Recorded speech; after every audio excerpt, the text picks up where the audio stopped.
Никакъв сняг. Сигурно и 2 сантиметра няма.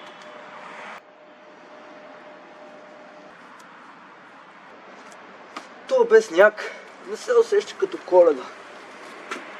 Какви подаръци ще правим?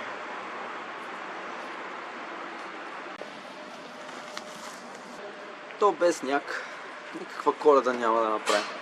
Освен да направим един снежен човек и да го оставим разтопен. Нито влакче мога да направя, нито количка.